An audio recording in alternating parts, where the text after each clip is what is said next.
Hi friend, রিতার রান্নাঘরে তোমাদের সবাইকে স্বাগত। আজকে আমি রান্না করব রুই মাছের ধনেপাতা দিয়ে তরকারি। ধনেপাতার তরকারি করার জন্য আমি যা যা নিয়েছি 2 পিস রুই মাছ, নিয়েছি ধনেপাতা, নিয়েছি আলু, আর নিয়েছি লঙ্কা আর রসুন, আর ফোড়নের জন্য আমি কালো সর্ষে নিয়ে আমি মাছটাকে ভালো করে ভেজে নেব। তার জন্য আমি তেলটা গরম বসিয়ে দেব।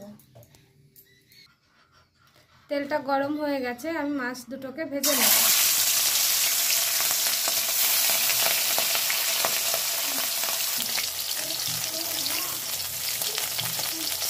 মাছটা 1 পিস ভাজা হয়ে গেছে, এবার আমি উল্টে দেবো। মাছটা আমার লাল লাল করে আমি ভেজে নিয়েছি, এবার তুলে নেব মাছটা।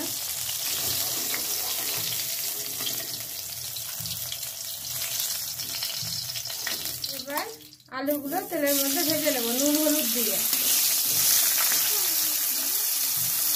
একটু হলুদ দেব আর সামান্য লবণ দিয়ে আমি আলুটাকে ভালো করে লাল লাল করে ভেজে নেব।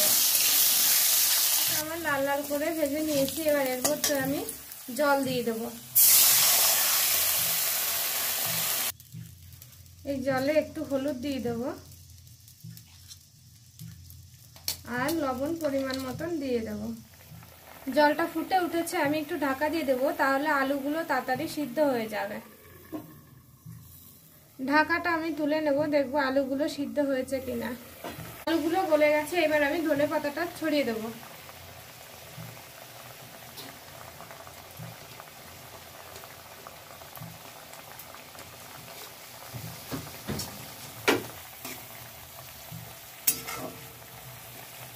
মাছগুলো দিয়ে দেবো এর মধ্যে।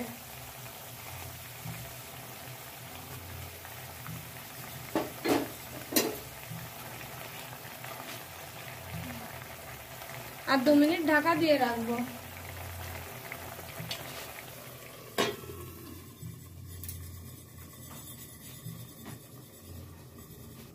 ঢাকাটা আমি তুলে নেব। এই তরকারিটা আমি নামিয়ে নিয়ে আর এরপর আমি ফোড়ন দেবো। দেখুন আলুগুলো গলে গেছে, কেউ চাইলে আলুগুলো একটু ঘেটে দিতে পারেন। কড়াই গরম হয়ে গেছে, ফোড়নের জন্য আমি তেল দিয়ে দেবো 1 চামচ। তেলটা গরম হয়ে গেছে, আমি এর মধ্যে কালো সর্ষে দিয়ে দেবো ফোড়নে।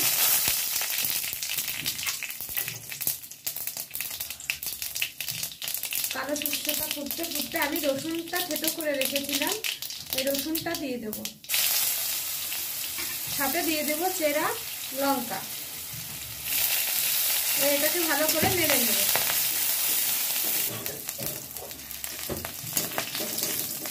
এবার আমি তরকারিটা এর মধ্যে ঢেলে দেবো।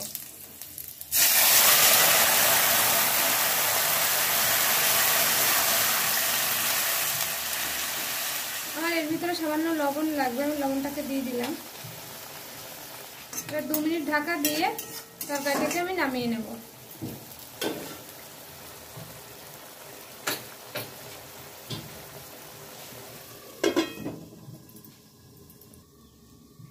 ঢাকাটা আমি তুলে নিচ্ছি আর 2 মিনিট পরে আমি নামিয়ে নেব।